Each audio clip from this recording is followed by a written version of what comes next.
माने अच्छा, Milo proliferative disorders में पॉलीसाइकेमिया रूब्रा वेरा है।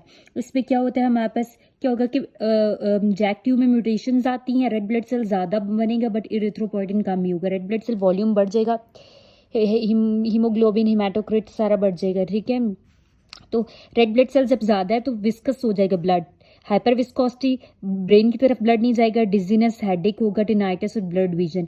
ब्लड इकट्ठा होगा एक जगह पे तो थ्रोम्बस बन जाएगा, थ्रोम्बोसिस, वही थ्रोम्बस एमआई करा सकता है, स्ट्रोक करा सकता है, डीवीटी करा सकता है, और अगर हिपैटिक वेन्स में हो गया तो बर्ड कैरी सिंड्रोम करा सकता है।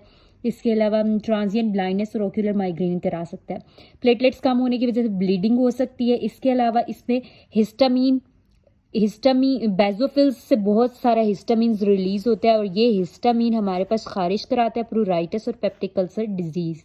इसके अलावा गाउट हो सकता है due to increase uric acid, क्योंकि सेल की अमाउंट बढ़ गई है, रेड ब्लड सेल्स बढ़ गए हैं, वो ज़्यादा से ज़्यादा ब्रेक होंगे, यूरिक एसिड रिलीज होगा और उससे गाउट हो सकता है। सो ब्लीडिंग आमतौर पे प्रूराइटिस होगा, आफ्टर बाथ पेप्टिक अल्सर और गाउट होगा। सो दे विल बी, अब जब बंदे को आप देखेंगे तो कैसा होगा, उसका रेड होगा बहुत ज़्यादा फेस, प्लिथोरा, स्प्लीनोमेगाली होगी, हाइपरटेंशन, इनगॉर्ज रेटिनल वेन्स, वो उसका फेस भी रेड होगा, आंखें भी रेड, इनगॉर्ज रेटिनल वेन्स होंगी, हाइपरटेंशन होगा और स्प्लीनोमेगाली। लैब फाइंडिंग्स में हमारे पास क्या है, मेजर क्राइटेरिया और माइनर। मेजर क्राइटेरिया में क्या है, हमारे पास हीमोग्लोबिन देखते हैं और हम हेमाटोक्रिट को, हीमोग्लोबिन मेल्स में 18.5 से ग्राम पर डेसीलीटर से ज़्यादा होगी और फीमेल्स में 16.5 ग्राम पर डेसीलीटर से ज़्यादा, और हेमाटोक्रिट जो है वो मेन में 49% से ज़्यादा और विमेन में 48% से ज़्यादा। दूसरा हमारे पास क्या है कि जैक2 में म्यूटेशन होगी, और तीसरा बोन मैरो में क्या होगा, मेगाकैरियोसाइटिक हाइपरप्लेजिया, मेगाकैरियोसाइटिक हाइपरप्लेजिया। इसके अलावा हाइपरसेलुलर मैरो और डिक्रीज आयरन भी होगा। माइनर क्राइटेरिया में इरिथ्रोपोइटिन डिक्रीज है, ठीक है। और ट्रीटमेंट में हम क्या करेंगे, फ्लिबोटमी। फ्लिबोटमी में क्या है, 400-500 ml ब्लड जो है वो रिमूव कर देना हर एक हफ्ते बाद, ताकि हिमाटोक्रिट मेल्स में 45 से कम हो और फीमेल्स में 42 से कम। इसके अलावा हमने थ्रोम्बोसिस को प्रिवेंट करने के लिए एस्पिरिन और हाइड्रोक्सी यूरिया दे देना है, और गाउट के लिए एलोप्यूरिनोल और प्लोराइटिस के लिए एंटीहिस्टामिन्स। इसके अलावा जैक2 इनहिबिटर्स लाइक रुक्सोलिटिनिब ये भी होता है, ठीक है। Then we have Hodgkin lymphomas. Lymphomas में हॉजकिन लिम्फोमा होता है और नॉन हॉजकिन लिम्फोमा होता है, ठीक है। हॉजकिन लिम्फोमा मैंने बताया और फिर non Hodgkin lymphoma. Hodgkin lymphoma में क्या होता है कि single group of lymph nodes involve हुआ, तो वो सिंगल ग्रुप है, यूजुअली वो क्या होगा, सिंगल ग्रुप वो यूजुअली क्या होगा, मिजेंटेरिक लिम्फ नोड्स होगा, वेलेंडायर रेयरली इन्वॉल्व होगा। तो एक ही लिम्फ नोड है, एक्सटर्नल नोडल इन्वॉल्वमेंट इसमें नहीं है, और ये कंटीजियस स्प्रेड करते हैं। इसमें रीड स्टर्नबर्ग सेल्स आमतौर पर प्रेजेंट होंगे। नॉन हॉजकिन लिम्फोमा में क्या है, मोस्टली इसमें मल्टीपल लिम्फ नोड्स इन्वॉल्व होंगे, जिसमें mesenteric as well as Waldeyer ring दोनों इन्वॉल्व होंगे, तो एक्स्ट्रा नोडल इन्वॉल्वमेंट भी होगी, इसका नॉन कंटेजियस स्प्रेड, और इसमें रीड स्टर्नबर्ग सेल्स प्रेजेंट होंगे। फिर हमारे पास हॉजकिन लिम्फोमा को डिस्कस किया। इसके क्लिनिकल फीचर्स क्या हैं, लिम्फ नोड्स इनलार्ज होंगे, यूजली सर्वाइकल लिम्फ नोड्स जो नेक पे होते हैं वो वाले इनलार्ज होंगे, और वो रबड़ी सॉफ्ट होंगे, रबड़ी, ठीक है, पेनलेस, सॉफ्ट, रबड़ी इन अपीयरेंस, और कंटीजियस स्प्रेड होगा, और हिपैटोस्प्लीनोमेगाली होगा। और आप जब सिम्टम्स देखेंगे तो उसमें हमारे पास फीवर होगा, स्वेट्स होंगे, ठीक है, ड्रेंची नाइट स्वेट्स, और weight loss more than 10% body wait.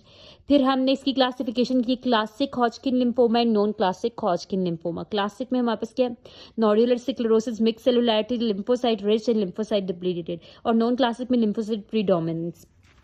अच्छा, अब नोड्यूलर स्क्लेरोसिस में क्या है, ये मोस्ट कॉमन टाइप है हॉजकिन लिम्फोमा की, ज़्यादातर फीमेल्स में होती है। इसमें क्या है, रीड स्टर्नबर्ग सेल्स के साथ फाइब्रोटिक बैंड्स होंगे, एप्सन बार वायरस नेगेटिव है और प्रोग्नोसिस एक्सीलेंट है। मिक्स सेलुलैरिटी क्या है, ये मोर कॉमन से मेल में, ठीक है, मोर कॉमन इन मेल है। इसमें हमारे पास वही रीड स्टर्नबर्ग सेल्स हैं लेकिन फाइब्रोटिक बैंड्स नहीं है।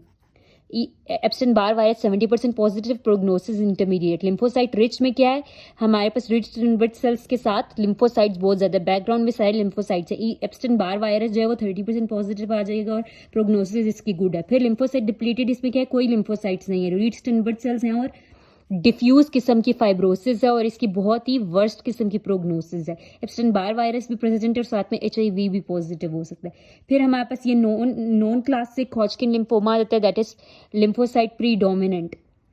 इसमें रीड-स्टर्नबर्ग सेल की जगह वो क्लासिकली जो रीड-स्टर्नबर्ग सेल थे वो नहीं प्रेजेंट, बल्कि उसका एक वेरिएंट है पॉपकॉर्न सेल्स, वो प्रेजेंट है। एप्स्टन बार वायरस भी ये नेगेटिव है, इसी वजह से हमने इसको नॉन क्लासिक टाइप कहे, क्योंकि इसमें रीड-स्टर्नबर्ग सेल्स की जगह पॉपकॉर्न सेल्स हैं और एप्स्टन बार वायरस भी ये नेगेटिव है।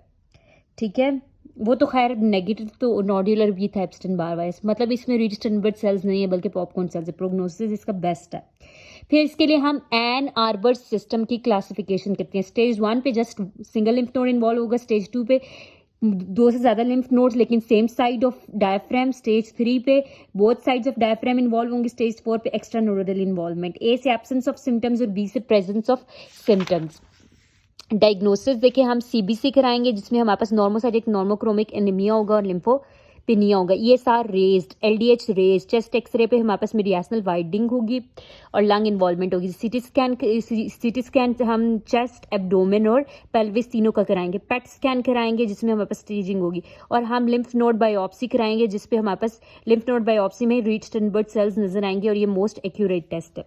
ये इस तरह से रीड-स्टर्नबर्ग सेल्स नजर आते हैं। ये एक बड़ा सा सेल है जिसके अंदर एक न्यूक्लाई है विच इज एक्चुअली ये बायलोब्यूलर है, bilobular nuclei that is mirror image of each other, और न्यूक्लियोलाई हैं जो कि हमारे पास इओसिनोफिलिक न्यूक्लियोलाई हैं। ट्रीटमेंट हमारे पास क्या लोकल ट्रीटमेंट है इसका, लोकल डिजीज। अगर लोकल डिजीज है स्टेज 1A यानी या 2A यानी कि एसिम्टोमेटिक है या एक लिम्फ नोड या 2 से ज़्यादा लिम्फ नोड लेकिन सेम साइड ऑफ डायफ्राम पे है, तो इसको हम कैसे ट्रीट करेंगे, ABVD और साथ में radiotherapy, that is adriamycin, bleomycin, vincristine और डिकार्बाजीन। एडवांस्ड डिजीज में हम क्या करेंगे, ABVD की 6 से 8 साइकिल देंगे, that is adriamycin, bleomycin, vincristine and dacarbazine. अगर रीलैप्स आ जाता है, अगर इसका रीलैप्स हो जाता है तो कीमोथेरेपी देंगे। अगर कीमोथेरेपी के बाद भी रीलैप्स हो जाता है यानी कि रेडियोथेरेपी दी वो दोबारा हो गया तो कीमोथेरेपी दें, कीमोथेरेपी के बाद भी फिर दोबारा हुआ फिर हाई डोज कीमोथेरेपी दें, उसके बाद भी दोबारा हो गया तो फिर बोन मैरो ट्रांसप्लांट करा लेंगे। नॉन हॉजकिन लिम्फोमा ये या तो मोस्टली 70% बी सेल इसका ओरिजिनल और 30% टी सेल। इसके क्या फीचर्स हैं, हॉजकिन लिम्फोमा की तरह नहीं बल्कि नॉन हॉजकिन लिम्फोमा की तरह इसमें क्या है, एक्स्ट्रा नोडल इन्वॉल्वमेंट है। इसमें बहुत ज़्यादा एक्स्ट्रा नोडल इन्वॉल्वमेंट हो रही होती है प्रेजेंटेशन पे ही। ठीक है, और इसमें जो लो ग्रेड नॉन हॉजकिन लिम्फोमा है इसमें ये ज़्यादा बोन मैरो को इन्वॉल्व करता है then high grade non Hodgkin lymphoma. ठीक है, और इसके अलावा टी सेल, ठीक है, एक्स्ट्रा टी सेल डिजीज में एक्स्ट्रा नोडल इन्वॉल्वमेंट कॉमन है देन बी सेल में, और वो एक्स्ट्रा नोडल, ठीक है, अगर टी सेल ज़्यादातर 70% डिजीज जो है वो 70% टी सेल डिजीज होती है जिसमें एक्स्ट्रा नोडल इन्वॉल्वमेंट होती है। अब वो एक्स्ट्रा नोडल में एब्डोमिनल इन्वॉल्वमेंट हो सकती है, स्किन इन्वॉल्वमेंट। ठीक है, एब्डोमिनल इन्वॉल्वमेंट हुई तो हिपैटोस्प्लीनोमेगैली, स्किन इन्वॉल्वमेंट तो माइकोसिस फंगोइड्स।